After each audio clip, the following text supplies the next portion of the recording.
With that, I will transition my train of thought here, hopefully, over to the first session of the day, which is social and economic impacts. I don't really have any prepared remarks. It says that I'll talk for 5 minutes, but I've already blown through that by not talking, giving people time to chatter on their own. I just want to say that we as scientists have a tendency to talk to ourselves, and the whole point of having a session like this and all the supplemental work that's been supporting these things is that we need to talk beyond ourselves to the people that need to know about the impacts and need to know how it's going to affect them. And it is a primary goal of the HFIP program, is to enhance our capability for communicating actionable information to the general public and beyond. So with that, I would like to introduce our first speaker. I believe Laura Myers, I think you're doing the speaking. Yes, and Dr. Chandra Clark. Thank you. All right, take it away. Thank you. Good morning, everyone. I'm Dr. Laura Myers from the University of Alabama, and my co-presenter is Dr. Chandra Clark, also from the University of Alabama. And we're co-presenting this morning. We're talking about Hurricane Ian social science studies. We're going to talk about hurricane impact misperceptions that come from a lot of the social science research that's been done by Chandra and I, as well as others that we work with and others also in the weather enterprise. And you're going to hear a lot about that, not just from our presentation, but the following presentations behind us. Chandra?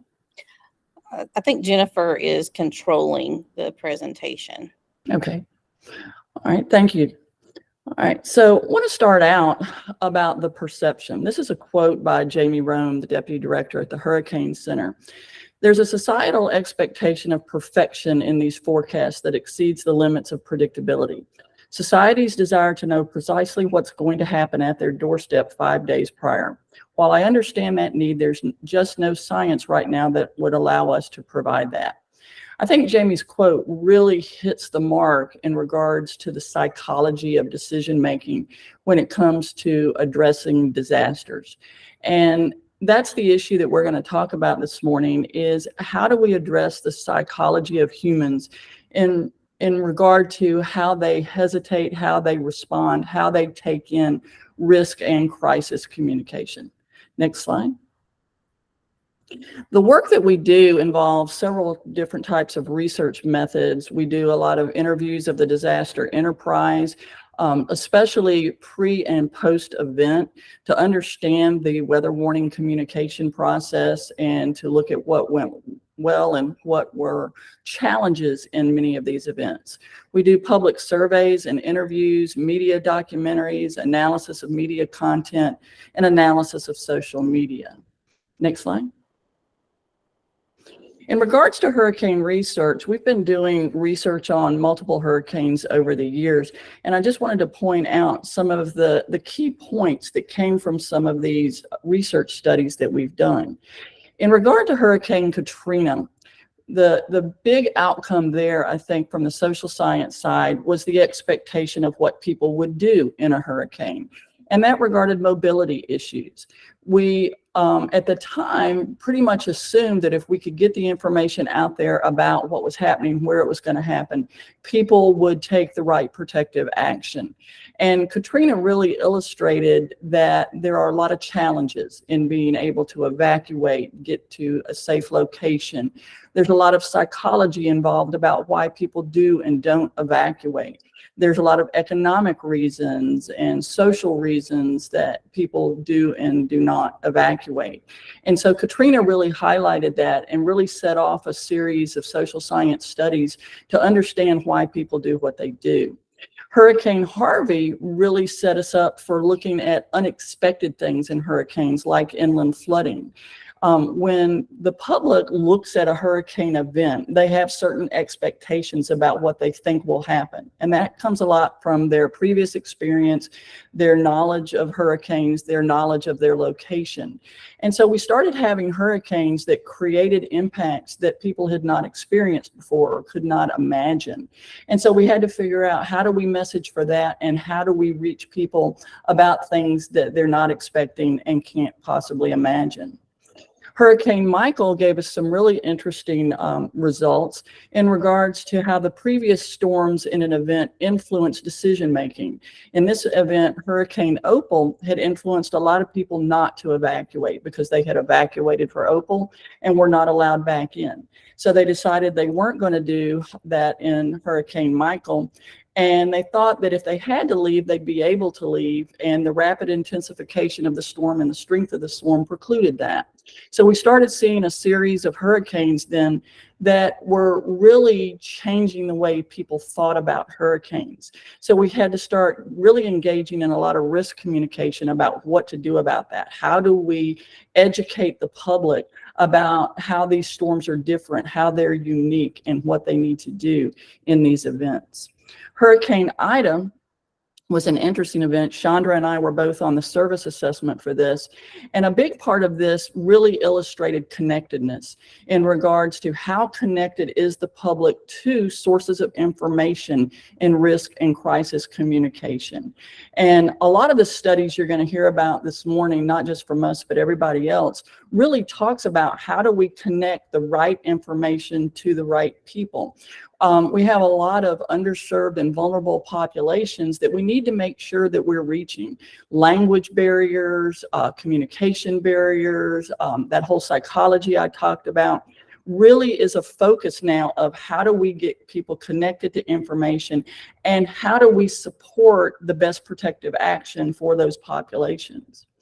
Hurricane Ian was very interesting in regards to evacuation psychology. We've been working a lot with the Hurricane Ian event and looking at why people did and did not evacuate. And I'll talk a little bit more about that in just a minute.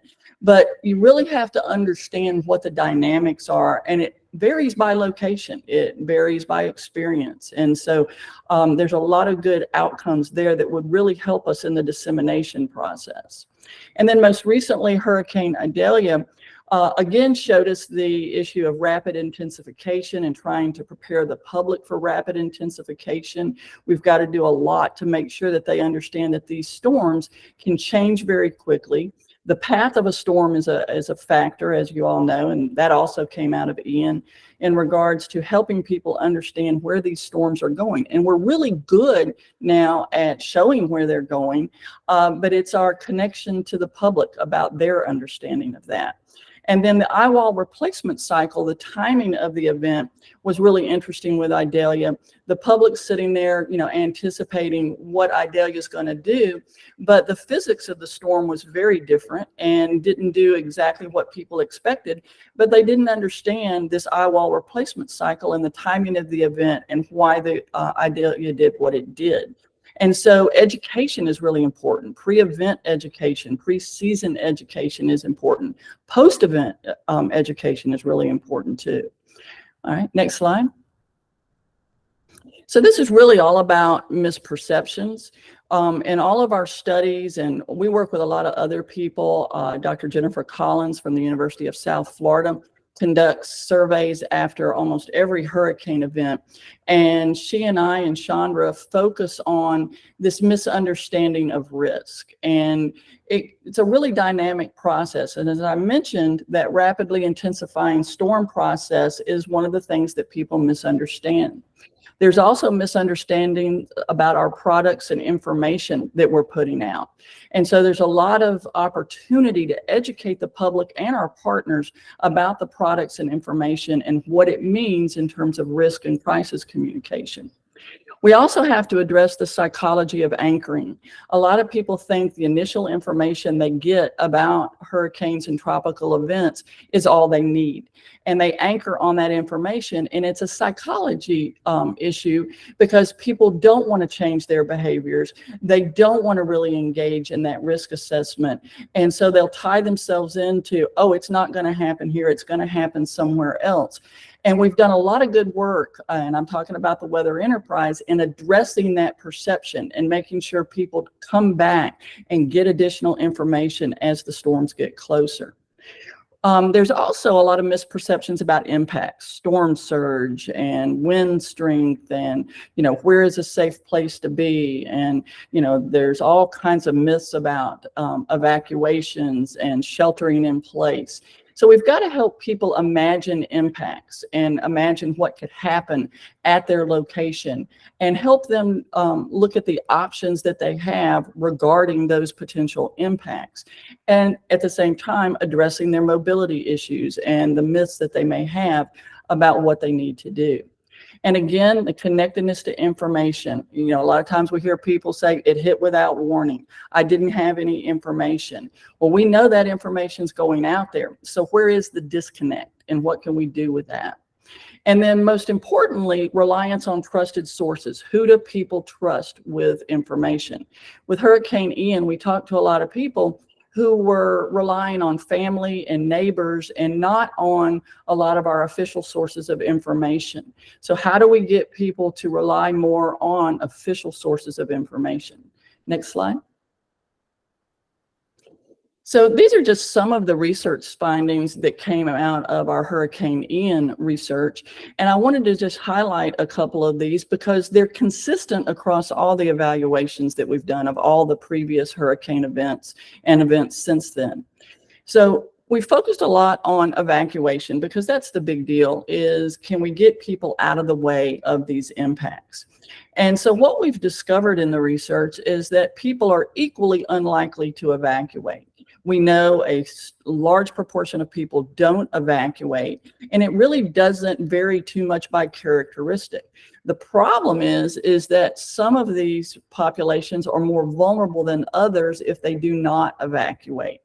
And so it really comes down to understanding our risk, helping our public understand their risk and how vulnerable they may be if they shelter in place and these impacts do occur. And again, it goes back to a lot of these folks aren't sure what to do and may not have the resources to do what we think they should do.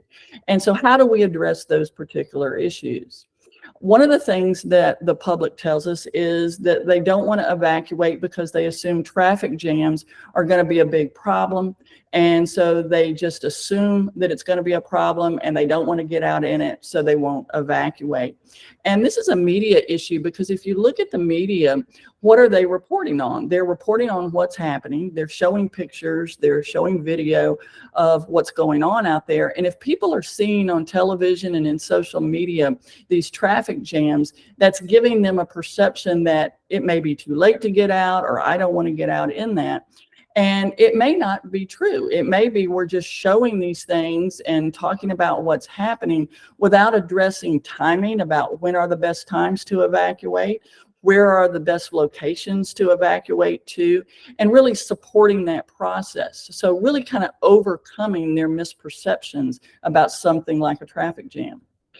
Another thing that came out of Ian is that the elderly perceive they won't be allowed back in if they don't appear mentally acute. So a lot of the elderly population decides to shelter in place because they're afraid if they get out and try to get back in, that they may not be allowed back in because of their age and the perception that they may not be stable enough to come back in. And that's a really interesting finding, because why do they think that? Why do they believe that? And how can we address that for them? Other issues that have come across in not just Ian, but all types of evaluations, is that pets and livestock are still a major priority for people. And so people won't evacuate if they're trying to take care of their pets and their livestock. Also their infrastructure. They don't want to leave their homes. They don't want to leave them unguarded. We're still dealing with work issues. People don't evacuate because they're being told that if they don't show up for work, they're going to lose their job. So we still have a lot of work to do in that area about helping people be able to evacuate and not impact their employment.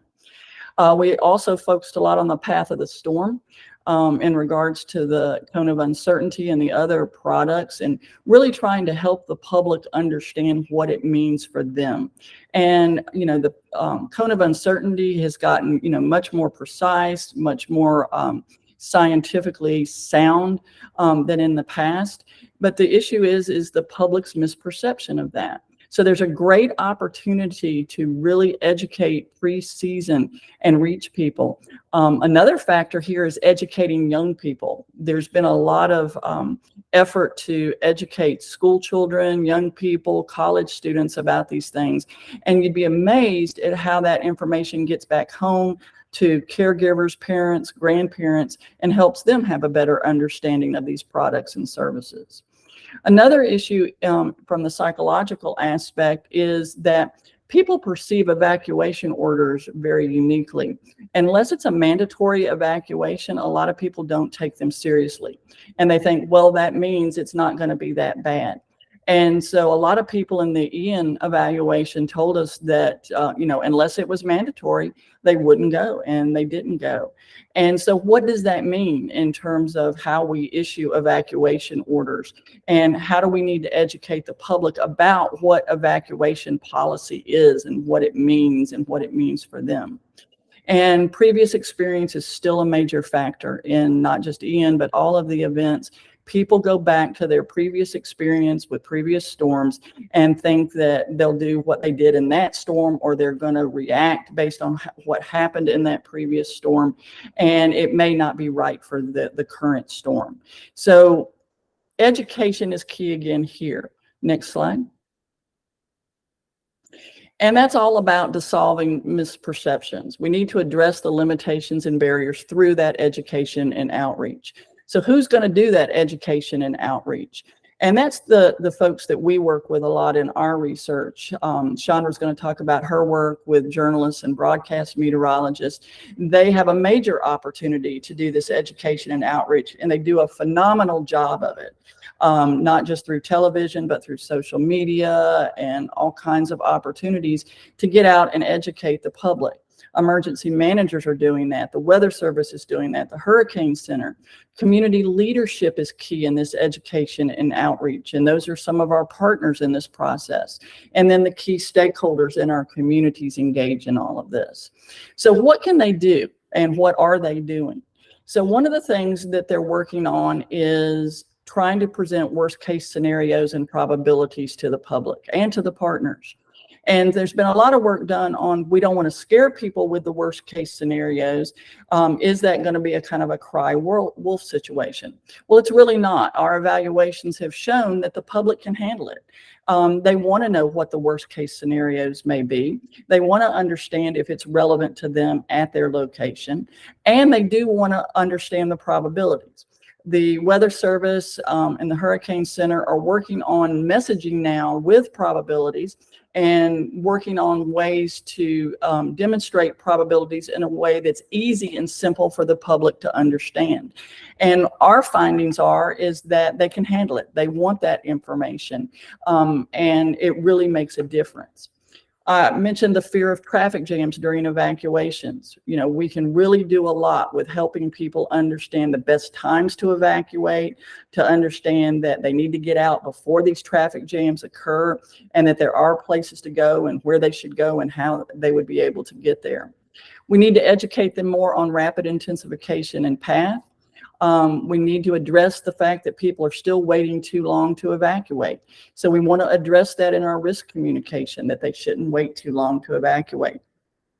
We also need to educate them about these unique things like inland flooding and rainfall rate. We need to explain what all of these things are pre-event and how they could happen and what they'll mean to people if it happens at their location. And then specifically, we've been focusing on things that happen at the time of the event. So one of the things that happened with Ian was several people drowned because they didn't get out. So we need to educate the public pre-event about the potential. If you don't evacuate, things like drowning can happen. We need to educate about what happens in an actual hurricane if people don't evacuate. Next slide. So this really comes down to solutions and best practices. And so I've just kind of made a summary here before we go into Chandra's part of the presentation. So it's really about community preparedness education. And as I said, in all of our evaluations, there's a lot of this going on, a lot of good work going on. So the media and their pre-event programming is all about this risk communication and education and outreach. And there's just people out there in the journalistic world who are doing great things in trying to reach their audiences. They're very aware of their vulnerable and underserved populations. They're very aware of the needs of those populations in regards to information. And so a lot of good things are going on out there in terms of what kind of information to present, what kind of education, actually telling people how to communicate, how to receive information, what to do with particular impacts of events, how to actually prepare. One of the things we've been doing in Alabama is a preparedness for resilience series of summits with all of the stakeholders and partners in the state. And we come together in these summits and talk about preparedness education and talk about best practices and lessons learned in all of this education. And we also look at and evaluate improvements and unmet needs after disasters, and looking and seeing what went right and what went wrong. A lot of communities are engaging in preparedness expos. In Florida, several of your counties in Florida are actually engaging in these preparedness expos pre-season, trying to get people connected to this information and letting them know how to receive this information and what to do to prepare. And then any opportunity for stakeholder engagement. The Weather Service does their integrated warning team meetings. The Hurricane Center does a lot of their engagement. So it's really important to continue those things and look at the content of what you're presenting in those things and really adapt those to the needs of your public and your communities. Other solutions are all about connectedness, trying to reach these vulnerable and underserved populations. We know language is an issue, and making sure that we're translating all of our messaging and information into the various languages within our communities and making sure it's reaching those populations in a way they can use it. Also making sure that they're connected in ways that make sense to them through what kind of communication paths and who needs that information and what they can do with that information. Another thing that we can work on and have been working on is consistency in messaging standards. The public is generally confused when they see inconsistency and differences in messaging. And so there's been a lot of effort to be as consistent as possible. States that deal with hurricanes quite a bit, like Florida and the Gulf Coast, have done a lot of work on establishing consistency in messaging standards. Then there's the issue of trusted sources, and this is really important in terms of really getting our trusted sources out there, our official sources of information, and then also understanding who the informal trusted sources are. These may be church leaders, community leaders, who actually have a connection to their constituencies, and so this information is being passed through them. And so making sure we're engaging that whole process of education, outreach, risk communication, and crisis communication, because trust is earned. And we do a lot of evaluations of those trusted relationships and how they're formed and how they're created. And so those are things that can actually be extrapolated out to create more of those trusted sources and create those connections. And then finally, last resort messaging. We're focusing now on those people who don't evacuate. What can they do in the last minutes when they think they might have been able to get out and now they can't get out? One of the things we've been looking at in conjunction with some of the Weather Service offices, Brian Lamar at Tampa and other offices, is the potential to do vertical evacuation. If you're on the coast and the storm surge is coming and you can't outrun it, you need a place to be able to vertically evacuate. And so we've been looking at that and how to do that and how to communicate that. So those are just some of the suggestions, and Chandra's going to take off now and talk about what she does. Chandra? Okay, Real quick, just a heads up, you've got about 12 minutes. Yes. Thank you. One of the things I really want to focus on is that social media presentation and that trust factor. A lot of what I have looked at in my research and career is that seeing is believing mentality. And one of the things we're looking at is those timely graphics that are put out on social media. Being in a newsroom since I was 16 years old, one of the things that was always stressed to us is to get the images. and the sound bites so that people will believe what they're seeing and hearing. And so that see it, believe it concept is something that we're continuing to look at. And when you look at the graphics that are put out by the National Weather Service and the National Hurricane Center, a lot of times those are very text-based and map graphics. And if you compare it to what the local news outlets are putting out and the networks, there's more of a media look to it. And so there's something to be said there about what people are seeing to help them believe those images. And so I'm not going to show the examples here, but this is just some of the content examples that I've done looking at how local news and networks also communicate. Jennifer, if you'll change the slide. So understanding what happens within local TV stations is one of the things that I've really looked at hard, and a lot of my colleagues within the Broadcast Education Association and RTDNA is doing. A lot of people think that, news is dying, media is dead, but that's so far from the truth. Really, in this past year, they've increased the minutes of local news.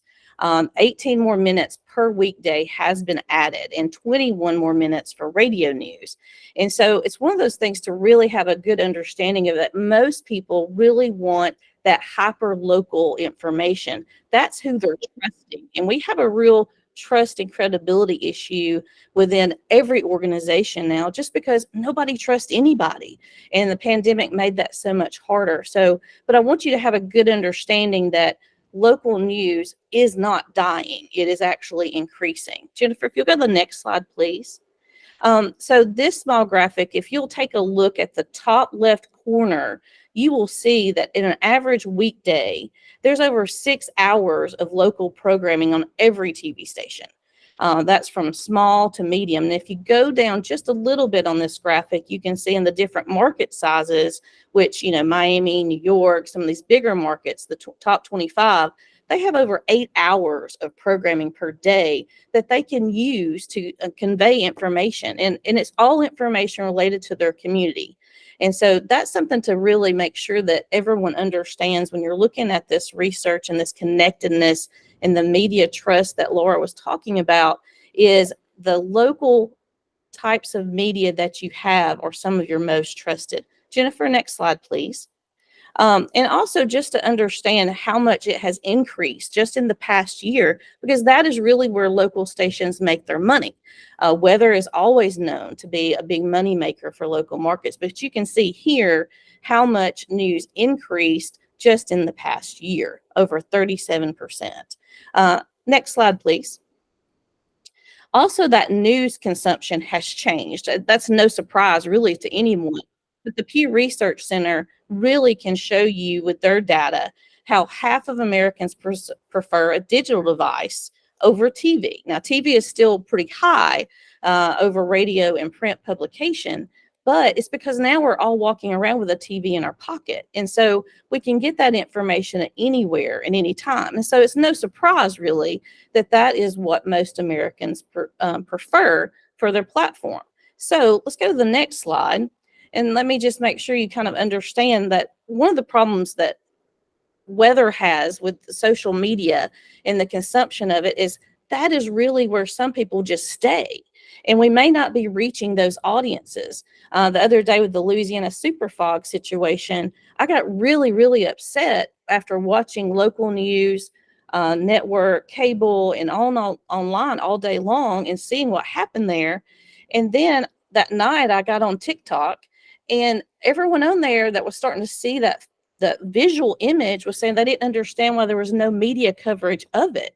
And that really bothered me as I kept going through. And I realized it's because those people are only living on TikTok. They're not looking and seeking out other sources of information. So that's a real problem with credibility. People don't trust it because they don't engage with it. And so social media and broadcast has a real credibility problem, just like anyone else. Another study that came out that I wanted to talk to you about to just kind of hammer in how people are using it is, the population on Earth is 8 billion, and we have 5.6 billion of those people, almost 70%, with mobile subscriptions. And so about 5 million people we can't ignore that are on active social media all day long. just in the United States, it's over 7 hours a day compared to other countries that may even be higher. Next slide, please, Jennifer.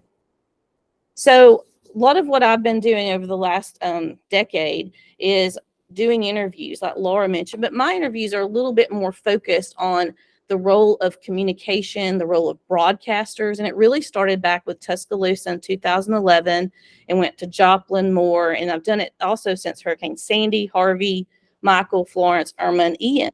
And we put together 5 30-minute episodes. The last one I just got in my inbox yesterday from my editor. And we've also produced 42 videos about the life-saving role of broadcasters. But it's not just broadcasters that are in these. It's also the EMA agencies. It's also the local officials that we talk to really talk about those relationships that have to take place to build that trust for the public to believe what we're saying. And so I've got a multi-platform communication model I just want to show in the next slide that kind of looks at how those issues still remain, but you've got to kind of keep in mind how that communication is happening. Next slide, please, Jennifer. So I've used this slide a couple of times in a few presentations, but I just pulled this one out to kind of show you those different arrows and how that information is being disseminated and how we have to continue to think this way because it's what's happening. The local TV stations or your distribution model from the weather companies and the different weather enterprises that are sending that information there. But then what happens to it afterwards kind of gets out of your control because people are taking it in all different types of platforms and recapturing it, recaptioning it, rebroadcasting it, and sending it out to all of their different channels through that platform too. So there's a lot of different factors here in how people are getting our information that we have to consider. Next slide, please. So I was really proud to be part of that Hurricane Ida assessment. And one of the things that I realized throughout that process was how important that communication is. So out of 40 different recommendations, there were 9 just solely focused on Hurricane Ida communication issues. And so I think we need to look back at those and have a better understanding of what happened there too. Next slide, please.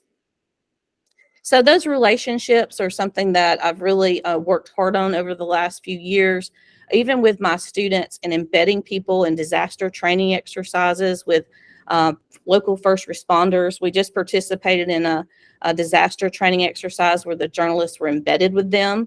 Also, the summits that Dr. Myers mentioned, public safety leadership training where we're working with local leaders to have a better understanding between the journalist and those people who are giving out that information and to understand each other. Also different broadcast conferences and also relationships with different associations, the National Association of Broadcasters, RTDNA, BEA, SPJ, and state broadcast associations. I've really been working with them a lot through this whole process since 2011 to help give a voice for both of the different relationships that need to happen here to make that happen.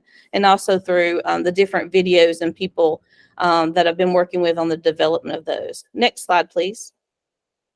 So here's just a few examples of that engagement factor that helps everyone understand each other a little bit better. And it's not just contained within Tuscaloosa. We've been working on these around the state and these relationships of people who come in from all over. It's just very important for each of them to understand each other's role. Next slide, please. So really, we want to avoid that term of people crying wolf when these people give out the messages. That is so important. This article just really hit home of what I feel like we're battling every single day. Next slide, please. And then also, this is what we also want to avoid of people saying, you know, they didn't know what to do. Those messages have to go out and they have to trust those messages. And we still saw that happening with Idalia and Ian. And the next slide, please. And what we really want to avoid too is just not that we definitely want to avoid the cost measure of human life, but also that cost measure of people's mistakes and not trusting the information that we have. And that's all that I have as far as if there is a time for any questions, or if you would like to, next slide, if you'd like to contact Dr. Myers or myself, we have our email on the next slide. that where you can contact us about anything that we've talked about. For some reason, that was the last slide in the deck that we had. Well, I can give you, we thought we'd be running it. It's chandra.clark@ua.edu and laura.myers@ua.edu. Thank you very much. Laura and Chandra, great presentation. Next up, we're going to pivot from our in-person that we were supposed to have to remote because of the school closures. Jessica Schauer will be talking about the tropical roadmap, et cetera. Go ahead, Jess. Sure. Thanks, Aaron. And yes, Mother Nature had other plans this morning for us. So yeah, the school got canceled in Broward County, so I'm really sorry I can't be there with you all today. But I'm excited to be able to present this to you, even virtually. So we were very, very lucky at NOAA to have received Hurricane Harvey supplemental funding to do 4 different tropical cyclone related social science projects. And those projects were completed in, I believe it was 2021, 22. And the WPO, the Weather Program Office at NOAA, kindly took those findings and triangulated them into actionable information for the Weather Service to try to implement. I know Frank had talked about the valley of death between research and operations, and WPO and the Weather Service's social science program. I want to make sure I give credit to everybody. So through Castle Williamsburg and Gina Yasko and Valerie Wary, who are here today, and Jennifer Sprague Hildebrand, all were part of this effort to put together a really great interconnected project with those 4 social science projects. And and as we were getting into the research and having more engagement between the operations side and the research side, it was clear that we wanted to have things come out of this that we could practically apply. And there is sometimes a bit of a translation challenge between the research community and the operational community. And I really want to applaud WPO and the Weather Service's social science program for taking the time to triangulate these findings into actionable information for us. And I, as the Weather Service's Tropical Services Program Manager, am kind of in charge of policy for Weather Service's tropical products and services. So that's my part of this, is to try to get that research into our future products and services. And we're going to focus today on our local Weather Service products and services. So not the ones that come from the National Hurricane Center, but the ones that come from your local weather forecast office. Next slide, please. So we started this effort back in 2019 called the NWS Tropical Roadmap. And we've tried to methodically have a project to help improve those local products. The local products, if you're not aware, they're the ones that actually scroll on the bottom of your TV with information when they come directly from the Weather Service. It's also how your wireless emergency alerts get triggered through those local products. There's a lot of text in those products, but then there's also the hurricane threats and impacts graphics, which either Dr. Myers or Dr. Clark just showed on one of their slides. And so these are the kind of the suite of products that we're talking about. And there's been a lot of Weather Service reflection after tropical cyclone events about our services.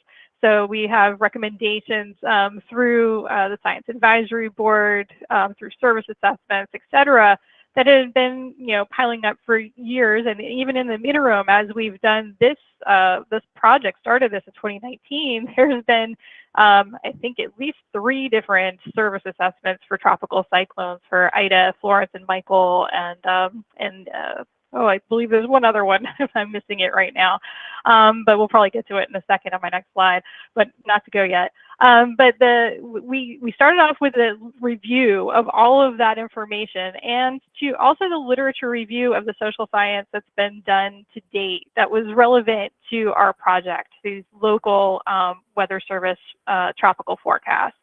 That started in 2019, and then in 2020, we began to reflect on any internal priorities. Like, we have software changes that are coming that will impact how and what we're delivering to people.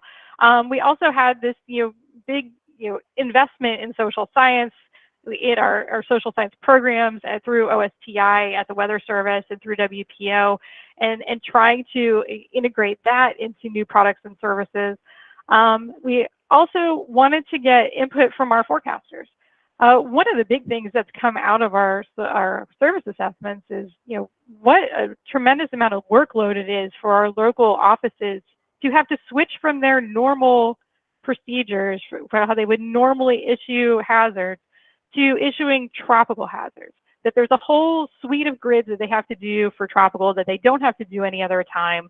And if you're an office that doesn't have tropical cyclones very frequently, it's, even with you it's a fairly rare event. So trying to keep people trained and proficient in doing something that's sort of a one-off is very difficult. So those are things that we were trying to wrestle with.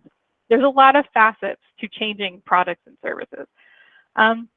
Then in 2021 and 22, we looked at recommendations, or we were getting the recommendations from the social science projects from the Harvey supplemental.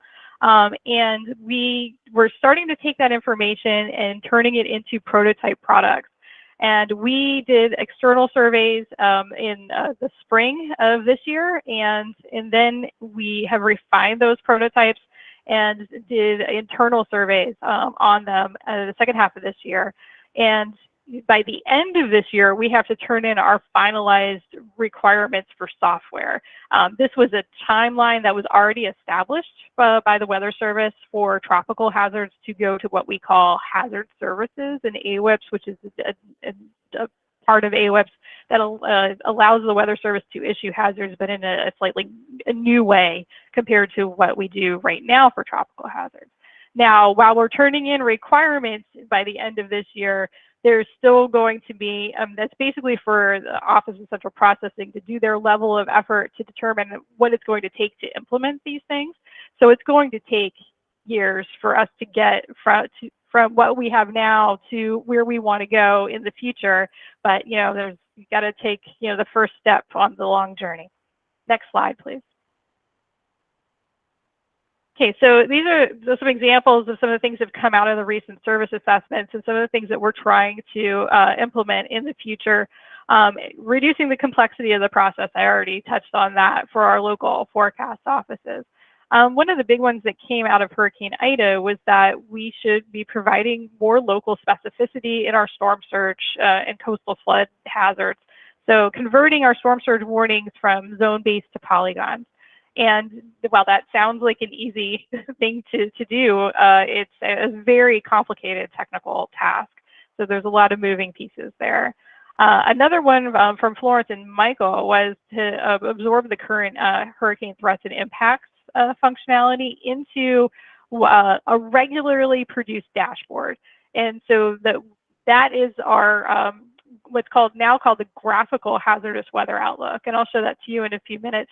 But that's kind of our first stop shop in Weather Service for people to get an assessment of what hazards they need to be concerned about, and then to be able to get more information as needed on the hazards that might be affecting them.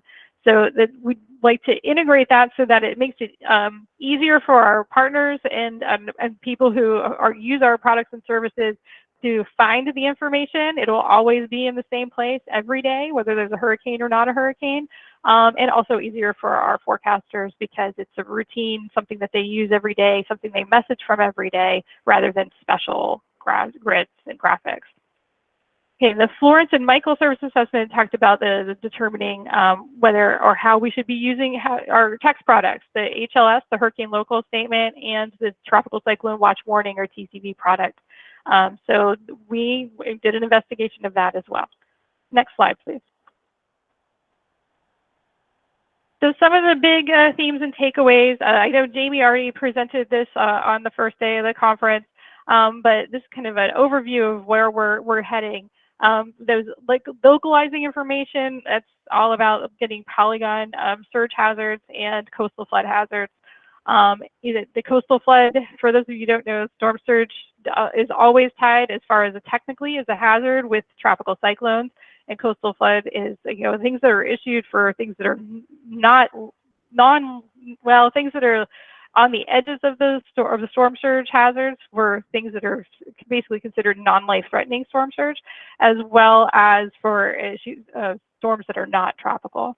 Then we have language translation, and I believe it was Dr. Clark that focused on this as well, that is really important for us to reach, you know, populations that don't speak English. That's a big part of the push of the Hurricane Center this year, to get all of their advisory products in the Atlantic out in Spanish.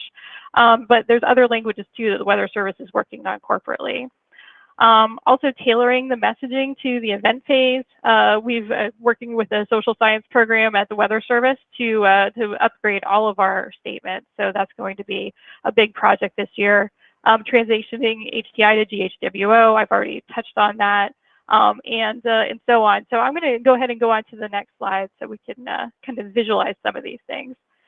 So one of the big triangulated findings from the BPO in the social science program at the Weather Service was that different types of timing information are critical for decision making.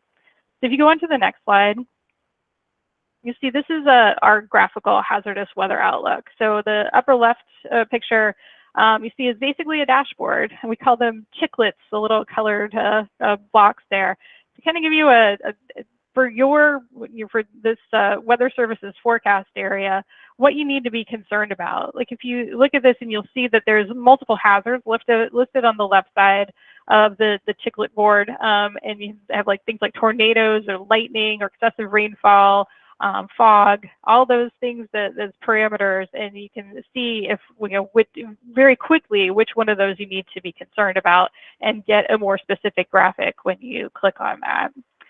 So, next slide, please. So you can see that that we on the bottom right, that's our current 3-day way that we communicate this information through the hurricane threats and impacts. So it basically has to be a block across time where we don't have the individual daily breakout that's currently in the GHWO. And so we want to be able to provide more temporal resolution, and we've gotten to the point where we think we can provide more temporal resolution than we currently do. So that's the daily breakout is what the partners are going to be used to through the GHWO, and this is their opportunity to see that through this as we move tropical threats into the GHWO. Next slide, please. So we also were told that we should optimize the extraction of key information from our text and graphical products. The next slide. So, and there were some really helpful things that came out of the triangulation of those findings for trying to design text products to be more concise, to be readable, to be understandable. And so we've taken those to heart and have tried to redesign, especially our tropical products can be very lengthy. When you're talking about a multi-hazard event, and really I believe that the hurricane local statement is in the tropical cyclone watch warning from the local offices is the only products that try to blend in this multi-hazard full picture of what's going on. And frankly, it's just gotten to the point where we've gotten feedback that it's almost too much in one product. So next slide, please. And you'll see here's the you have 3 minutes. Thank you. Yep. So this is an example of our hurricane local statement, and luckily, the format of it was already in pretty good shape. So, but the changes we're making is, well, we are keeping our changes to watches and warnings, which was one of the recommendations, and also local key messages you'll see there. And that's a new thing to have it bulleted out.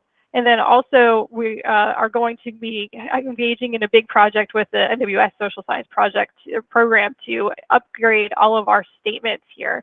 So please go to the next slide. These statements that you see for the potential impacts will be driven by the GHWO, and we'll have canned statements that can be crafted ahead of time with the social science program to help with with understandability and point people to the GHWO through the additional sources of information. But they also are still editable by the forecaster if they need to, so that they can add local information. Next slide, please. So we also need to provide more localized information and personalized information. So next slide. So this is our current look at our TCV, the Tropical Cyclone Watch Warning product. And as you can see, it's very lengthy. And this is just for one forecast zone. And the storm surge information right now is basically provides like a forecast of expected conditions and of what you should prepare for. And we've gotten a lot of feedback that this can be very confusing when it's side by side. Next slide. So the proposal is to go to a more graphical format. And so to be able to provide polygon-based storm surge or coastal flood in this case, because both of those products, if somebody's searching for coastal flooding information, they should be able to go to one place to get it. So the proposal is to split apart that TCV, have that focus only on wind, and have the storm surge information be in that one product with coastal flooding, so that one hazard in one product. And the idea is to eventually, get that text information into a graphical interface, because that's really how people would be consuming this. Next slide, please. So, and again, trying to get our text information as concise as possible is a really big priority. Next slide. So with our watch warnings for wind, we also have the same issue where we've got that proposed or the what to prepare for and the next what the forecast is, or the risk forecast. Next slide, please. And so what we're trying to do is make that more concise, make it tweetable, make it distributable. So we are shortening our messages and relying on probabilistic information, like the exceedance information from the new wind speed probabilities that are expected in a few years, so that we can tell people what's the reasonable worst case for their house and when they should start their preparations. Make this more of an actionable product. So I know I'm out of time. So I just I'm going to wrap up. Can you just go ahead and go through the next few slides? Okay, just really quick last thing, that we are working, go back one slide. We were working on, one of the recommendations was to have explanations of our products and services for especially our probabilistic ones. So we're working on short videos to help explain that we would pair with the product to help explain, what the hazard would be like and how to use the product. Okay, final slide. Thank you, everybody. Again, my name is Jessica Schauer at the Weather Service. You can reach me at jessica.schauer@noaa.gov. Thank you, Jess. Appreciate it. Next talk is from the social science group at OAR WPO, be Castle Williamsburg and Gina Yasko. Castle, go ahead. Wonderful. Hi, everyone. Good morning. So I'm Castle Williamsburg, and as Erin mentioned, we are in the Weather Program Office, and I'm joined today by Gina Yasko. She's on the line as well, and she'll be chiming in and adding additional context and content where needed. So I feel like Jessica and Jamie have done such a great job explaining some of the findings, and I'm glad that we took a different approach this year, which was to kind of take a higher level look at what our portfolio of social science research in the tropical area kind of looks like. So we'll cover a bit about the past projects that relate to the hurricane supplementals, and how we're continuing to transfer some of that knowledge even today, but also give you a little look into some of the projects that are currently ongoing, as well as future ones that we have recently funded. So next slide, please. This is just a nice overview that gives you a high-level look or perspective at all the projects that we have in our portfolio. So over the last 5 years, you can see how we have those in the past, which is the far left, which is the 4 hurricane supplemental projects that we've been elaborating on, and how we're continuing to transfer that knowledge now that those projects have closed. So now the fun part starts, where we get to use those research findings and results. And as Jessica showed, really think about how we might go towards implementation, being able to partner and work with the Weather Service and thinking through what are some of the ways that these results can be powerful and beneficial to operations. And then you'll see in the present and future columns, we have several projects across our division. So the Weather Program Office has moved to a divisional structure. So within this Science, Technology, and Society division, which is the division that social science is in, we also have test beds as well as the Joint Technology Transfer Initiative. So now that we have this divisional structure, it really gives us a really great opportunity to think about the social science research that exists across the division and how we're making connections across our programs and thinking through what are the best ways that we can continue to elevate social science research. And then in the future column, you'll see that there are 3 projects that we just funded as part of our fiscal year 23 notice of funding opportunity. So I'll give a little bit of high-level overview of what might be coming down the pipeline. So next slide, please. So we'll start in the past. Again, is kind of thinking through this overview of the hurricane supplemental findings that Jessica and Jamie have already done such a great job providing, and just talking about how we in WPO are thinking about this from a knowledge transfer perspective. So next slide, please. So just to give you an idea of the roadmap that went into the hurricane supplemental projects. So because of the Irma, Maria, Harvey aspects, the disaster supplemental of fiscal year 18 was really the motivation and funding source that helped us think through how we might integrate social science into NOAA's tropical products and services. And it was really through an amazing partnership with Weather Service that we thought through what are some of the ongoing operational challenges and how might we fund for projects that could get at some of these, but also be really complementary in a way that helps us think more broadly about the research and instead treat it as like a big body of research that allows us to do that triangulation and translation that Jessica was hinting at. Then we also had the really great opportunity to work with the Tropical Roadmap team, and I can't understate this enough, that it was such an amazing partnership that really helped us think through and iterate on the social science findings. And it really created this nice research to operations process that helped us think through, these are the findings that we're seeing from the projects, but what do we do with those? So having that space with the Tropical Roadmap team gave us an opportunity to iterate with operational and policy meteorologists to think through what might be that implementation stage and what might that look like. And so through that iteration, we then triangulated with Valerie Weary, Ji-Sun Lee, those in the Weather Services Social Science program, to think through what might be some of these research and development opportunities that we could explore. So next slide, we'll talk about what some of those findings were. And Jessica and Jamie have really hinted at this already, but just to provide a little bit more context, we, in particular, the probabilistic aspects and what Jamie intended to highlight, which I think is really important, we found that people use and benefit from probabilistic information when making decisions. And in fact, withholding probabilistic information was found to be the same as providing people with inaccurate weather information. So let that sink in. That's really the power of probabilities. So through these projects, we really found that providing short explanations that describe how to interpret probability information with a graphic or product can really significantly improve their understanding. So it's not about whether someone can't handle the probabilistic information, because we know that the public can. Now it's about thinking through the how do we do it best and what might that look like. So that's one of the ways that we're thinking through this, is that these short explanations might be helpful and beneficial.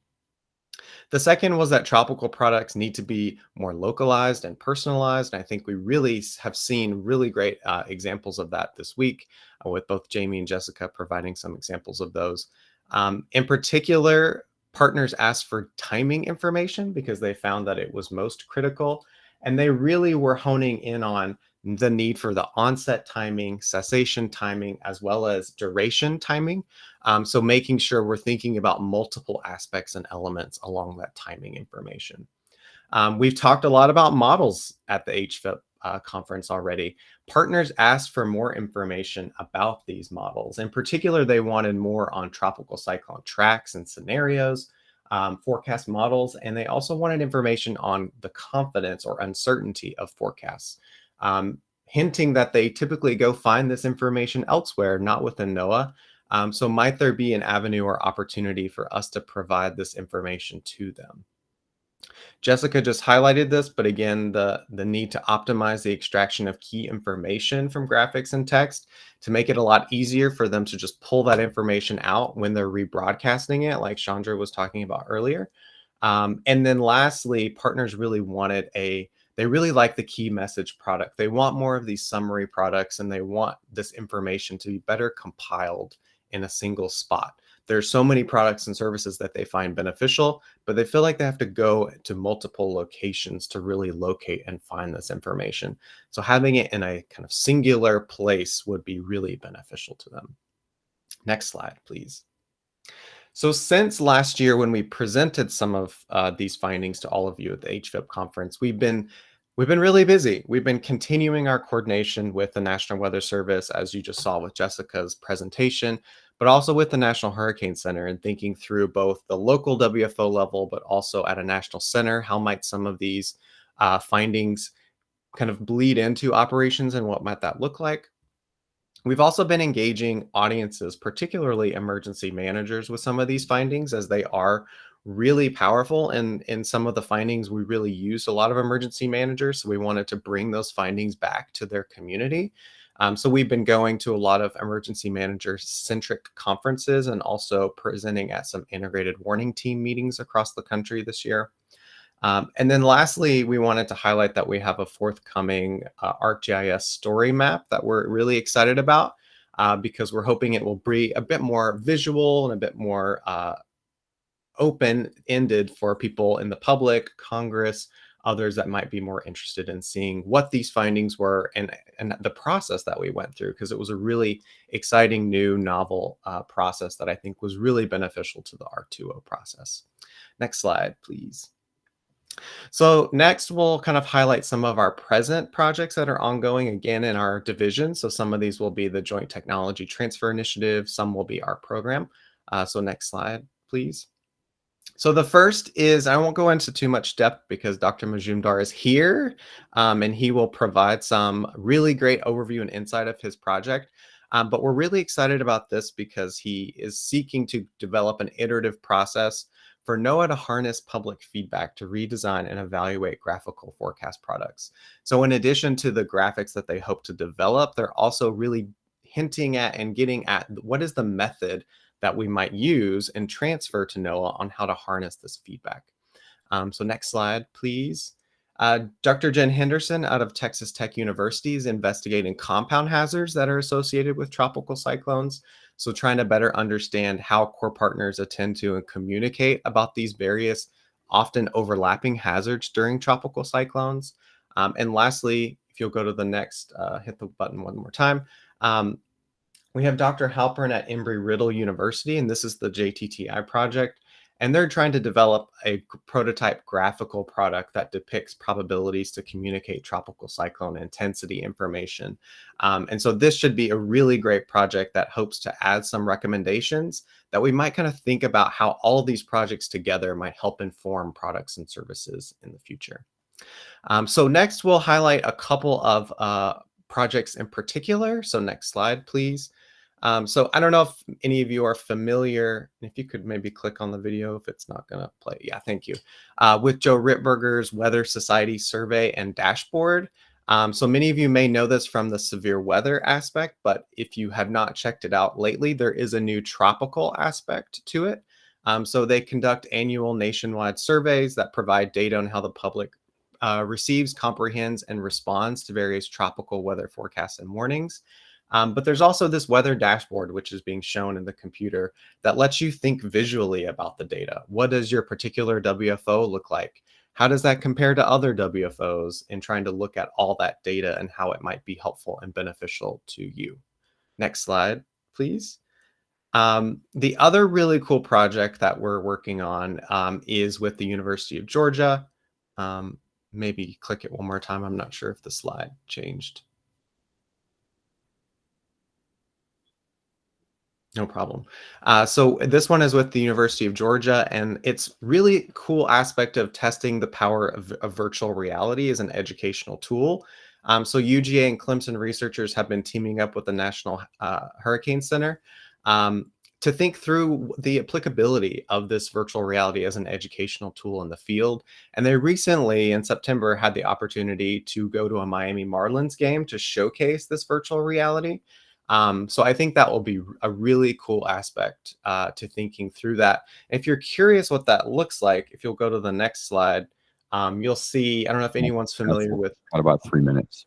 Thank you. With Brian Monahan from the Atlanta, he's a broadcast Met, but he recently did this virtual reality on camera, and you can see him kind of walking through it and what that looks like. So we didn't want to tease you with a virtual reality and not give you a little peek into what it kind of looks like, but it provides a nice opportunity for you to walk through a house, to create the space so that you feel a sense of ownership around the house. But then you stay when you maybe should have evacuated, and it shows you what the aftermath of that actually happens. The power goes out, the water starts to rise at your feet, and it gives you a really an innovative way to experience a hurricane without putting someone at risk. So we're seeing really the power of this in reaching a lot of diverse audiences. Next slide, please. And lastly, we'll cover some future projects. So go ahead and hit it once more. These in particular are really exciting, but again, very new. They just started in August. So you can see on the far left, the first is an extension of Jen Henderson's work on these overlapping hazards, but with bilingual broadcasters. Second is socio-economic benefits, and I won't talk too much because Renato is going to be speaking later today about this project. And lastly, a hurricane project around the deaf and hard of hearing and kind of understanding what maybe some of the vulnerabilities within this community might be that surround the hurricanes. Next slide.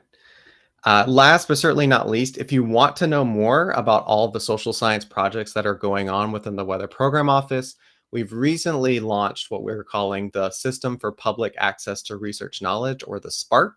And this gives kind of a really nice comprehensive one-stop shop for researchers and practitioners to access information about our projects, but also reports and publications that may have come from those.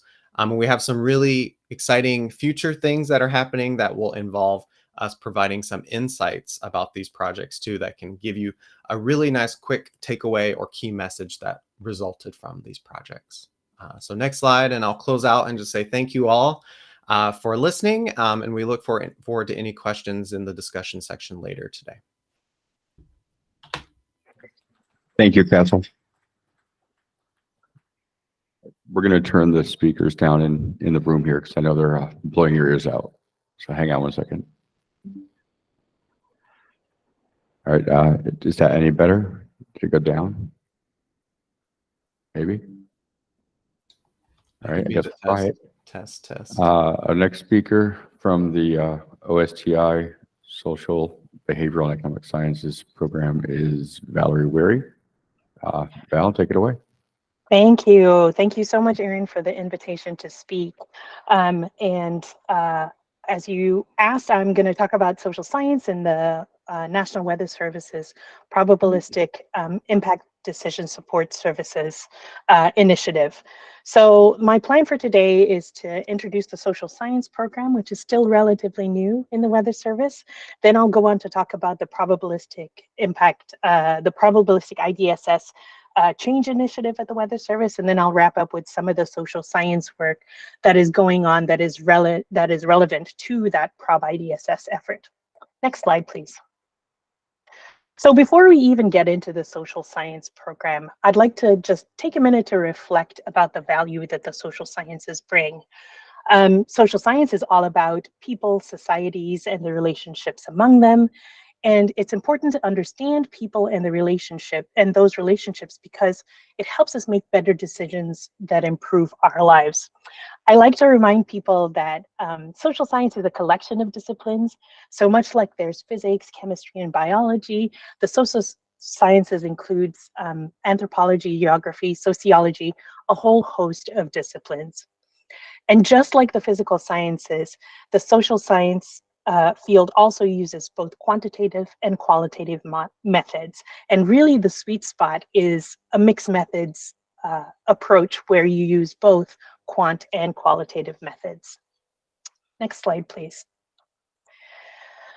So weather happens to people, and it's important for the Weather Service to understand them and the decisions they make again. So there's no point in really putting out a stellar forecast if nobody's using that information. So it's been about a year since Ji-Sun Lee, the programs director, began with the social science program at the Weather Service. And really our mission is to make the Weather Service better through social science so we can turn weather, water, and climate information into action.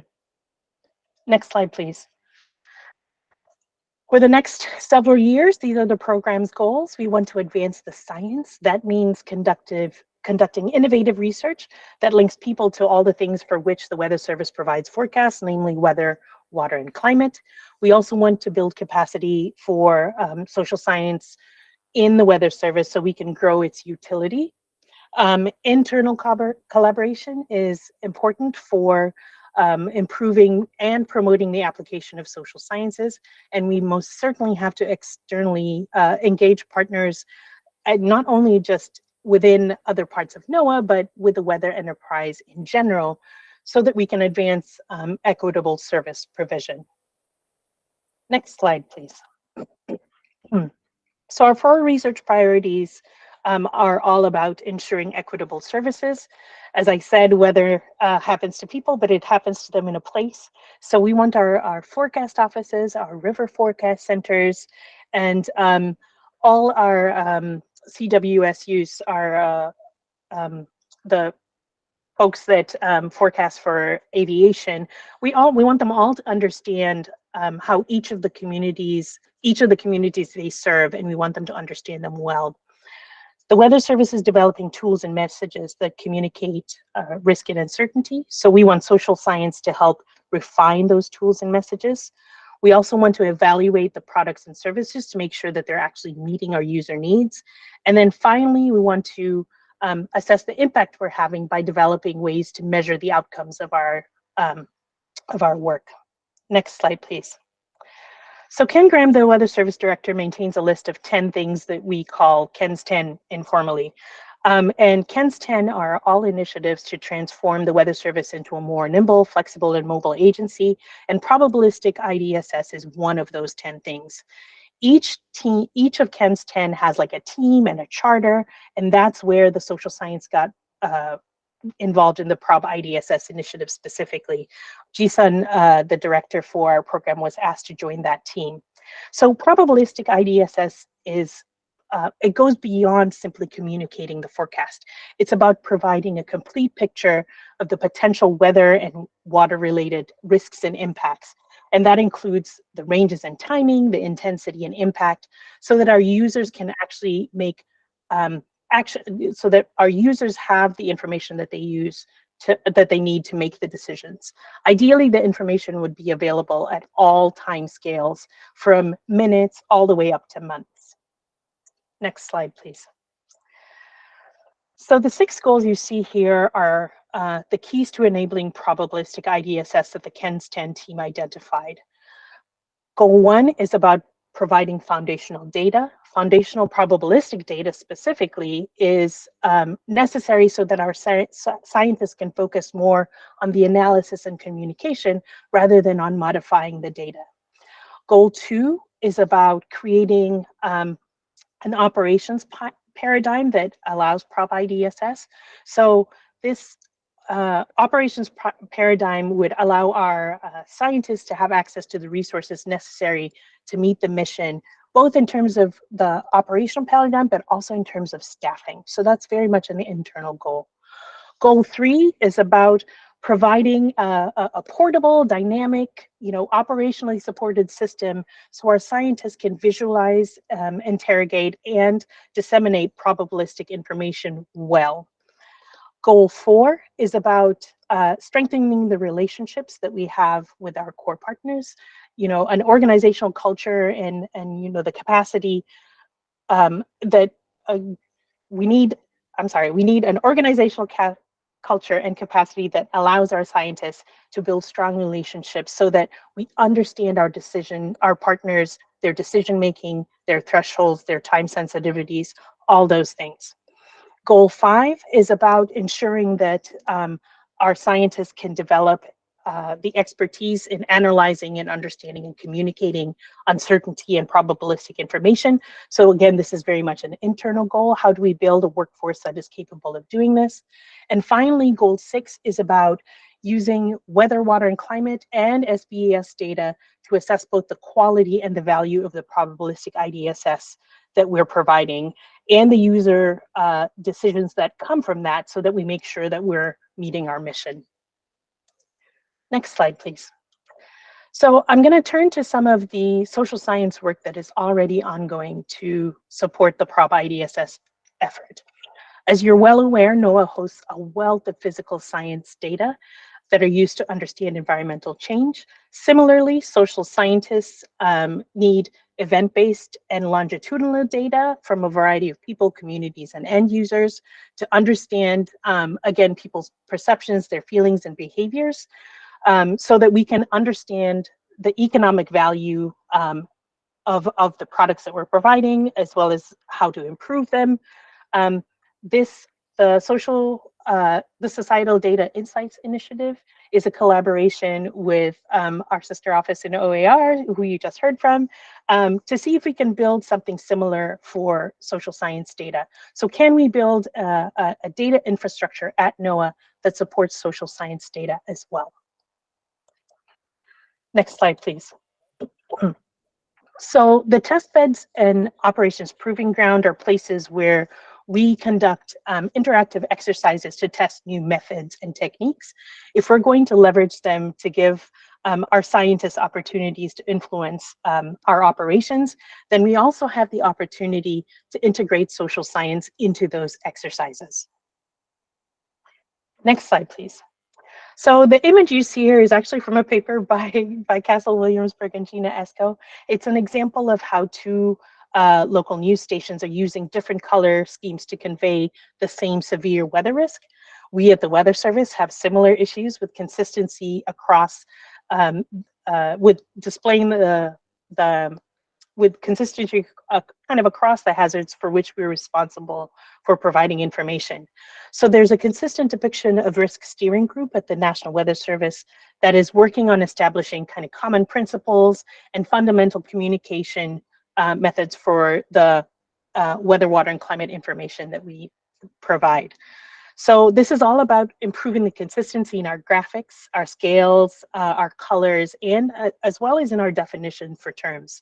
So we outsourced the work on color scales actually to Dr. Joe Ripberger, who you just heard about in the previous presentation. He and his team at OU are looking specifically at those color scales. So part one of that project will be kind of to develop a comprehensive inventory of the color maps that forecasters use in current Weather Service products and visualizations.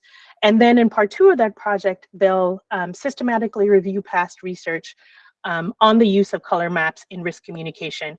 And all that will, lay a great foundation for perhaps future work that evaluates options to provide specific recommendations on how to coordinate color maps across the agency. Next slide, please. So there's an IDSS management system which is being developed currently, and that'll be a suite of tools that go directly to supporting how we manage and operate IDSS. At the same time, weather.gov, the main page for the Weather Service, is being revamped, and eventually the goal is to develop web services to access our data and allow for partner customized data visualizations. Both of those efforts involve user experience studies to make sure that the products that we're actually producing are useful to our partners. Next slide, please. So as I said earlier, accurate weather forecasts and warnings alone are not sufficient to protect life and property. So a community-based external engagement program is critical for us to ensure the communities are ready, responsive, and resilient. So the Weather Service is working to strengthen collaborations with trusted partners, especially in communities that are most vulnerable to the hazards for which we provide information. Next slide, please. There is one area where a lot more work is still needed, and that is in articulating how we measure success. And this is particularly important for Prob-IDSS because it is so new, and it will be something, it's something that we need to understand as not only once it's built, but as we're going through the process of transitioning towards Prob-IDSS, there's this opportunity to measure how we're going through the process as well. Next slide, please. So you'll notice that as I talked, I haven't really mentioned tropical at all, but as Jessica Schauer mentioned, we just launched a project where we'll be updating the tropical and coastal inundation text product statements. So we're going to review the messages to ensure that they're concise, that they're clear, that they're in plain language. And we'll also be looking at the message's relevance and relationship to the time of the hazard. So the language of warnings will reflect more urgent action.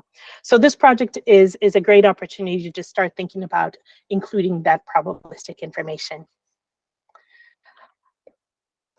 That is all for me, and like everybody, I look forward to the discussion portion of this session.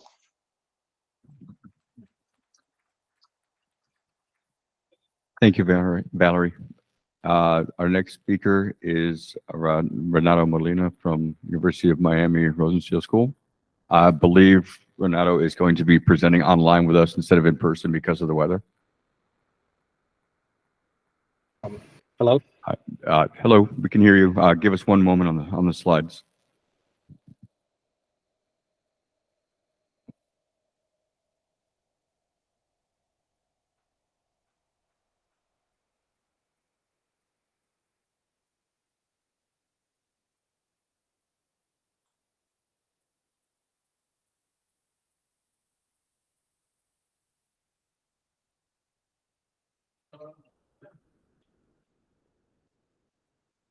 Give us one moment.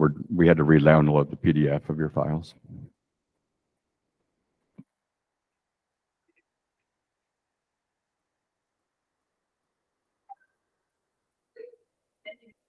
Okay, hopefully we're good to go. Take it away. Yeah, thank you. Apologies for the date. I thought I was gonna be able to project the slides on my end, and like obviously it's compile a different day. So thank you all for giving me the opportunity to present. I apologize for not being able to be there. I'm currently actually not in Miami. I'm in Germany at the UN building for a different workshop, but I'm really excited to tell you about our work in the social value of hurricane forecast. So if you can go one slide over, please. Overall, the agenda that we're currently pursuing with Ivan has to do with establishing how society benefits from better information about hurricanes. So for everyone here, I will guess that it's pretty natural to think that forecasts provide some useful information because they allow for people to prepare, right? If you have a better information about an impending hazard, you're able to take actions that will diminish, the impacts of said hazards. But, at the same time, it's not that clear, given the case and the magnitude and scale of hurricanes, right? That whenever you know that that hurricane is going to come by, right?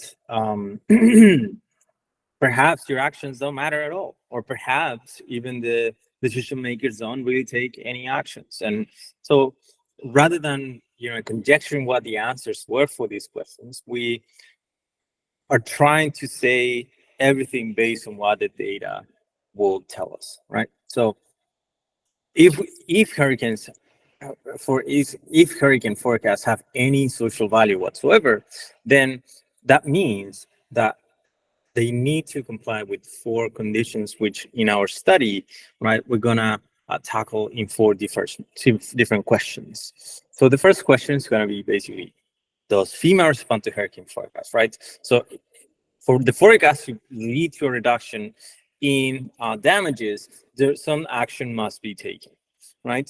And the second one is that for the forecast to be associated with some sort of reduction in damages or to generate social value in the face of hurricanes, also the accuracy of this forecast has to matter, right?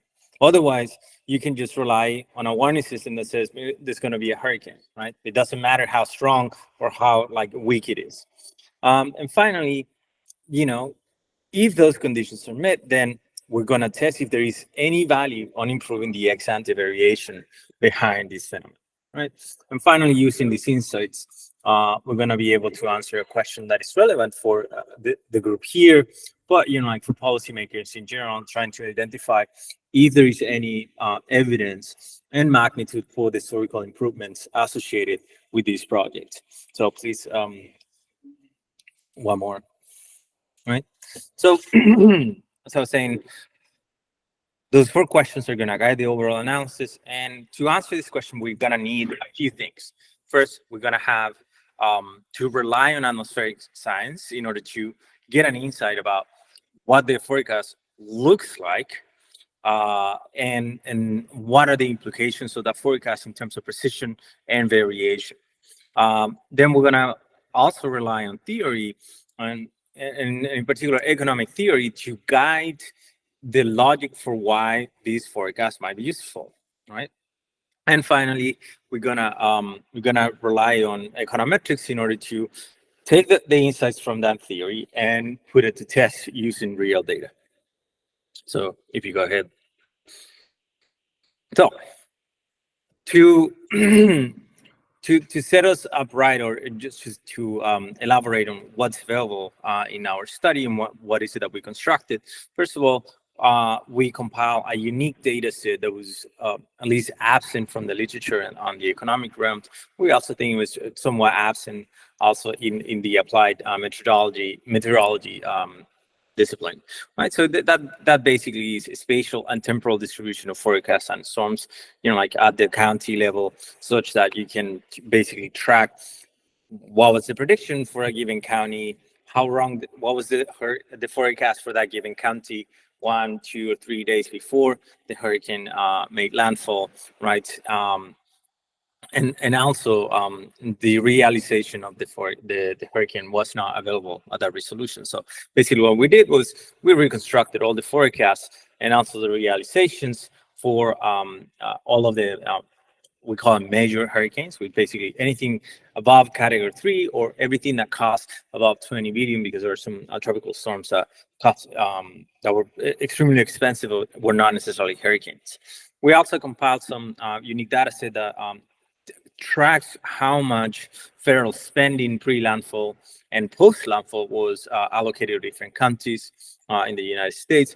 And in addition, we also compiled data from CHELDUS that tracks deaths, some comorbidities, but also property and crop losses. So we have a full panel that reports predictions, realizations, then damages, and expenditures before the hurricane made landfall. So this is very unique. Was a huge endeavor, required replicating forecasts, reconstructing storms. I'm sending a bunch of FOIAs to different agencies, and we did a pretty good job in centering all of this information that is relevant not only for our project, but it will be useful in the future as well, right? So just to give you an example, again, I have these slides here because usually people do not really understand what I mean, but this is very familiar for you guys. This is going to be Katrina 72-hour ahead forecast. This was what was predicted. And then if we go to the next slide, then we compare that to the realization. And now we have overestimates and underestimates in this graph. Underestimates are in red, overestimates are in blue, and are portrayed as negative numbers, right? So we're gonna use that variation in the error to estimate if the error matters, right? Possibly that error is distributed at random, right? So we can answer the question if the error matters or not. And then also that error is going to be crucial for us in order to estimate what's the value of information ex ante in terms of forecasting hurricanes, right? So next slide, please. So the first result has to do with the first question that we pose is this information leading to any action on the federal sector? And our answer is in the next slide, which is yes. And it's also a function of how intense these processes are. So for instance, right, so if I'm forecasting a breeze, the federal government really like, no, you're not gonna really face any damages, so probably like we're not going to send you any money. So as soon as you cross the threshold for a hurricane, then we start seeing these responses. So check mark. First answer is yes, the government does seem to react to the intensity of the forecast. Moreover, it does so in a rational way, meaning the stronger the storm you're potentially or likely going to be exposed to, the more funds are allocated to you in order to protect yourself, because these are expenditures that are protective expenditures as accounted by the FEMA. So the next question then is going to be in the next slide, which is, does the accuracy of the forecast matter? So the first question was, does information lead to any action? Yes, there are more funds allocated to protection, but now we want to ask, does it matter if you're right or wrong, right? You know, it's a fair question in this case, right? And the answer is, you might guess it in the next slide, and it is yes. But here's the trick, right? Overestimating and underestimating storms matters in a different way, right? Overestimating storms does not necessarily save you any money, and underestimating storms, you know, is costly. But if you happen to underestimate stronger storms, right, the more costly it is going to be. That's in terms of net damages and recovery expenditures, but also in relative terms per capita, right? And that makes sense, right? So even if you're wrong, right, when the storm is weak, yeah, you know, like perhaps you didn't guess that one right, but the overall impact of the storm itself, right, is not correct, or it's not that big, so not a big deal. But if you happen to make a mistake, because, right, remember that all of the predictions or all of the forecasts you receive before the hurricane makes landfall, right, direct those actions from the federal government, right? If you make a mistake and you tell someone, you know, I'm actually, you know, like not that sure, and you know, you're gonna be okay, and all of a sudden you get hit with a Category 5 hurricane, right? Those protective actions are not taking place, and then the damages are much worse if you were to make the same mistake with a weaker storm. And I have to clarify that these are net estimates, net of the strength of the hurricane, right? So not making the mistake of confounding stronger storms with stronger errors, even though there is a correlation there. So we make the proper adjustments in the methodology to control for that problem. So we have positive answers to the two main questions that lead to a potential value of the information. So now we can ask the third question, which is, you know, what is the ex ante value of improving this hurricane forecast? And the answer is driven by the theory in which we show that if you conduct an empirical analysis, regressing the mean square errors against the total damages of a storm, right, you can actually backed out the value, improving that forecast by 1 standard deviation, and that's basically what I'm showing you here. So even though I'm showing you lines here, the story, as you might interpret, it's more or less improving the forecast by 1 standard deviation is worth about $20 million per county, right? That's about 2.47% of GDP per standard deviation per county, right? So that's the estimation. It's pretty robust. We've done a ton of robustness analysis to this result, and it's pretty consistent throughout a different set of assumptions and different tests that we put in these results forward. So now this allows us to go back in time and ask, what is the value of historical improvement? So if you can go and jump one slide. right? What is the value of the historical forecast improvement? Next slide.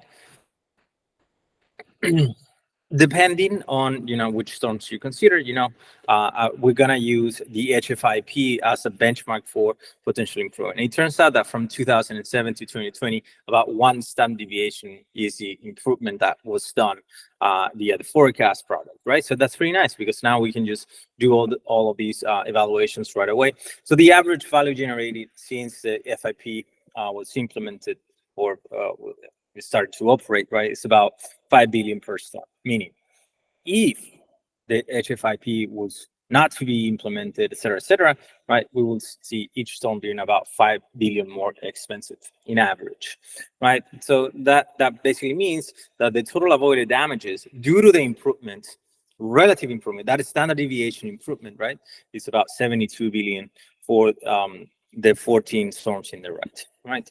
Now, that's a lot of money, and actually, if we think about it, it's a really good investment from the public sector. Total cost of running the HFIP, according to the numbers that we've collected, right, is about 300 million since 2007, right? And for the upside that we had in terms of benefits, right, this is probably one of the best public investments ever made. Now, we caution though that perhaps all of these standard deviation improvement is not necessarily all due to the hurricane to the project itself, the hurricane forecast improvement project, but there is a clear change in the path or in the trend before and after.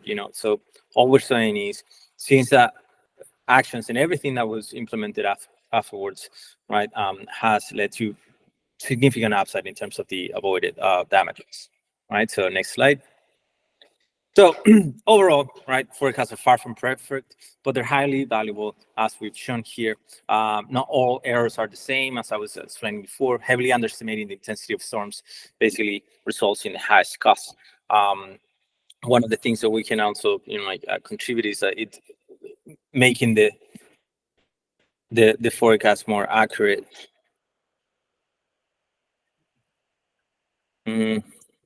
Sorry, my Sirius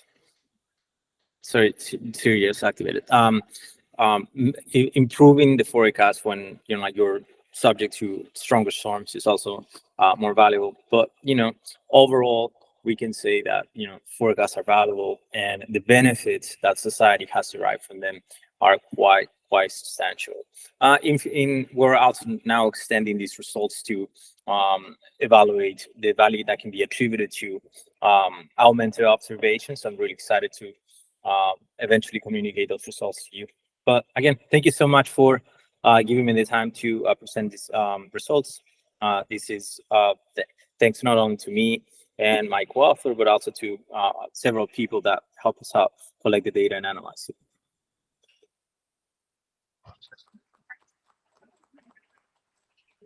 Thank you so much for your talk, Renato, and to all the presenters. Thank you for hanging on with us for the discussion period. We've got about 15 minutes for that. I do want to pull out one quote from your talk that was great to hear, and that is that the HFIP program is basically a really great investment for the government. So I know I'm a little biased, but thank you for saying that. Yeah. All right. I want to open it up to questions, comments. Go Paul, right behind you, Bill. Hi, Bill Ramstrom from HRD. I had a question for Renato. So in my past life, I worked providing information to insurance companies about, various hazards. And one of the things we often talked about was how much can you actually mitigate and how much is just they're going to lose. You can move a car out of the way. You can't move a house out of the way. You could pull down shutters though.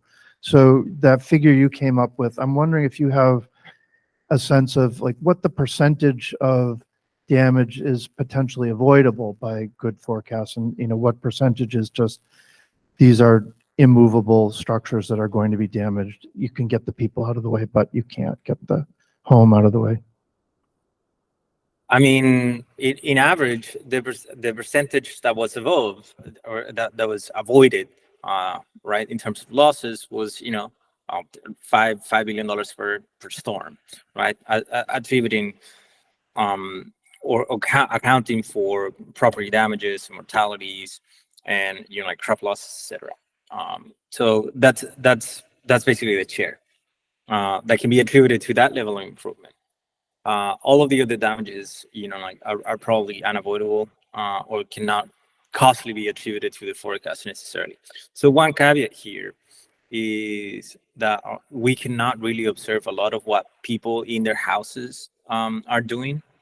All we can do, given to the access to the information and the resolution of the information, all we can do is just basically track what the government is doing and not really what the individual person is doing. So if like there are other sources of information or that are influencing the decision making of these people, probably that has nothing to do with the forecast, at least directly or in a way that we can measure it accurately.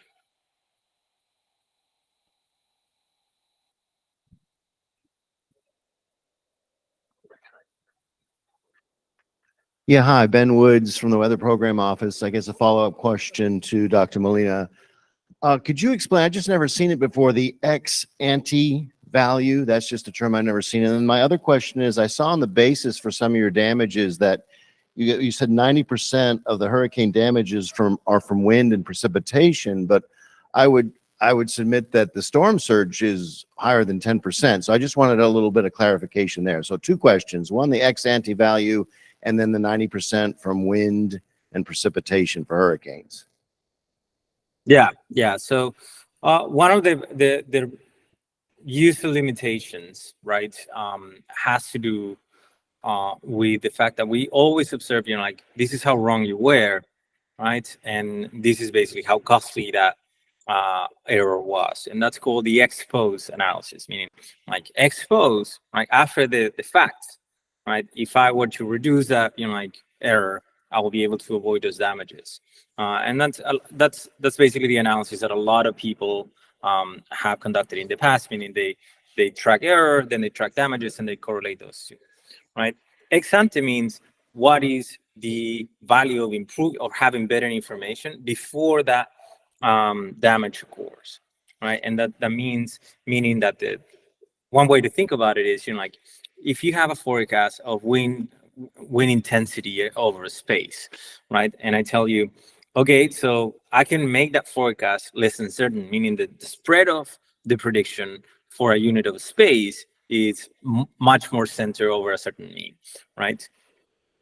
That is the price that we're assigning right now, meaning how valuable it is to have that kind of uncertainty being error, rather than like, oh, this is how big your error was after the storm passed, and these were the damages that were caused by that error.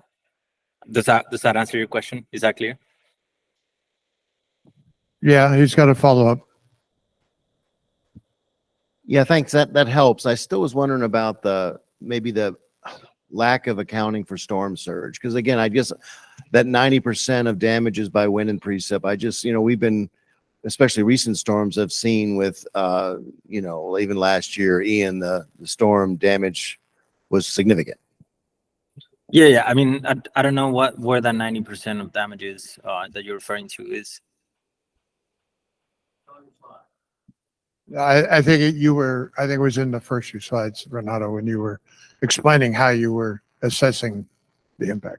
Oh, yeah, no. So, I see. So I didn't explain that. Yeah, I saw what you were seeing.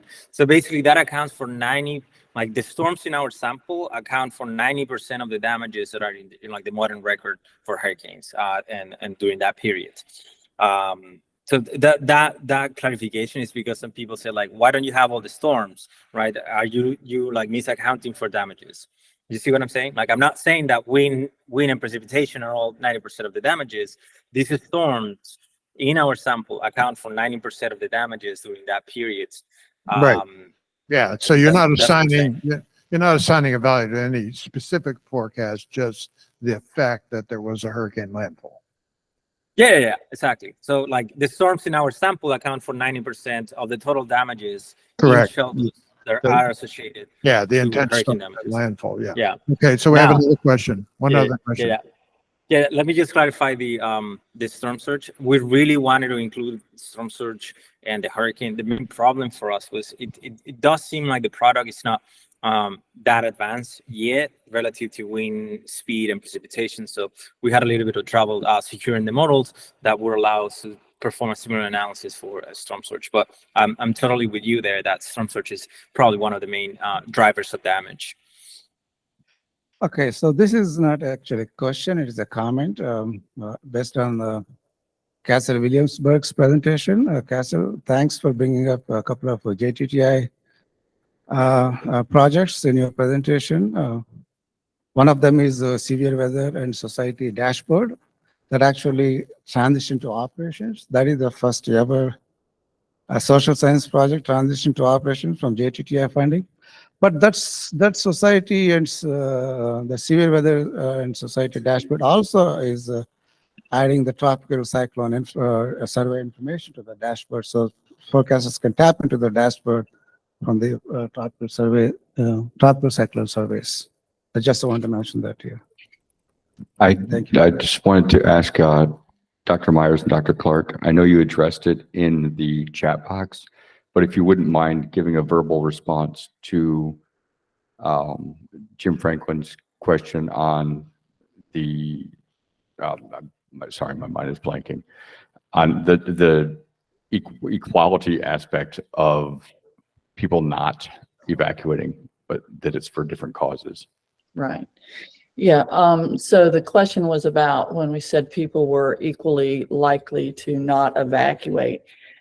We weren't referring to those who do evacuate versus not evacuate. We were only focusing on those who do not evacuate. And what we were saying is there's no variation in characteristic amongst those that don't evacuate except their vulnerabilities. And so our recommendation was some are more vulnerable to others trying to shelter in place. And we wanted to recommend more education and outreach about trying to shelter in place with particular vulnerabilities. So trying to educate them in advance that if they stay, those vulnerabilities will complicate their ability to shelter in place.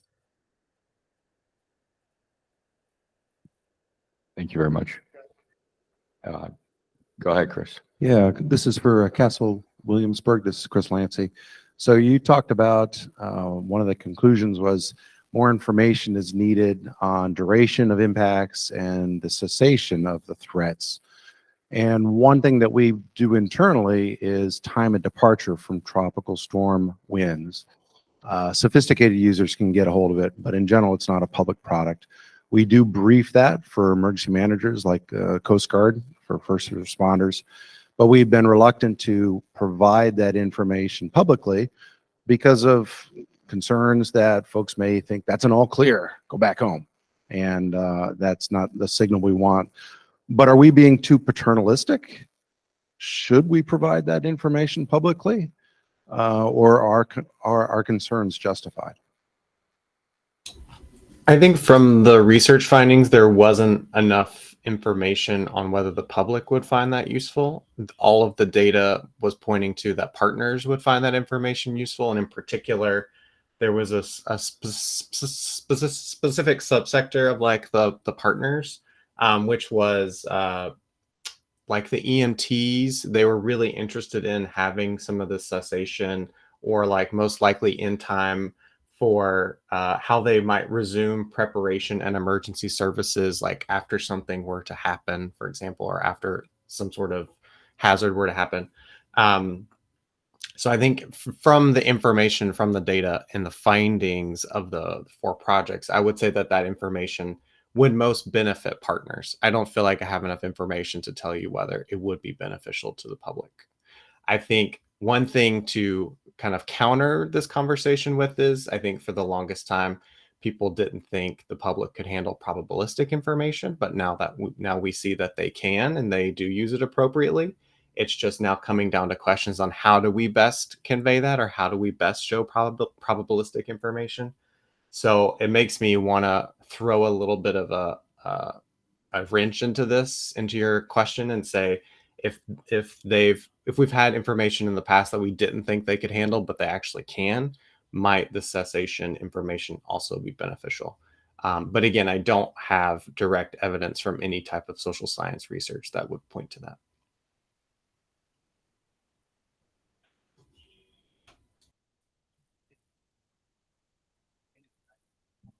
All right, we have time for one more. I have one question for people here, whoever spoke today, as well as the NSC forecasters. Is this HAFS is online now and it's running? We've been talking about track and intensity, peak movement.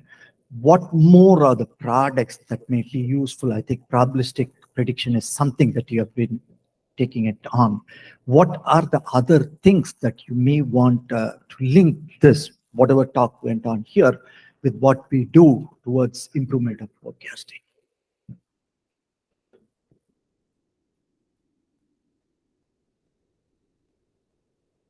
A great question, which speaks to the nature of the way this agenda was set up. So the social scientists and our users are telling us they need probabilistic information, uncertainty, quantification of uncertainty. Now the economists are saying that the return on investment for that type of work is massive. That's what Congress wants to hear. So we have to re-engineer our modeling systems to provide the inputs to produce that. So now it's not halves one time, it's halves in an ensemble mode so that you can get the probabilistic outputs to drive those products and meet those user requirements. But increasingly, and this is not going to be a popular statement, Congress wants a societal connection. You can't go to the Hill and say, I built a model. You have to go to the Hill and say, I built a model that will specifically solve a societal problem, and here is the return on investment economically, and prove it. That's increasingly in the next 2 budget years are going to be brutal if we don't make that argument. I'll quickly add, I know we are running out of time.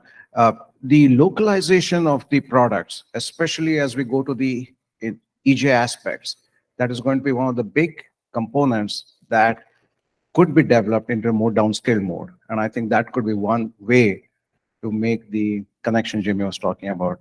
And we should probably have more of that EJ specific output coming from here. Thank you, Dev. Valerie, go ahead and respond, and then we're going to take our break.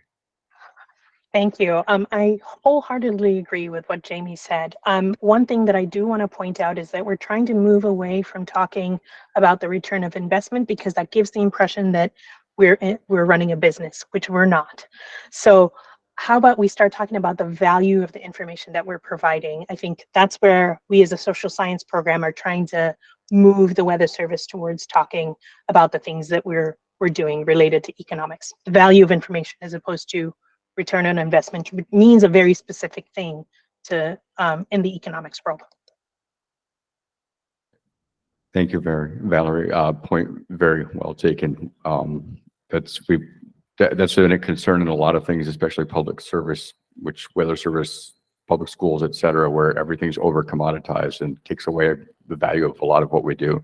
So it's really good to hear you say that. And with that, I want to end this excellent session. Thank you all for the discussion, the questions, and foremost, the presentations that were. So we're going to take a break until approximately 10:45 Eastern, and then we'll get started with the next session on coastal vulnerability.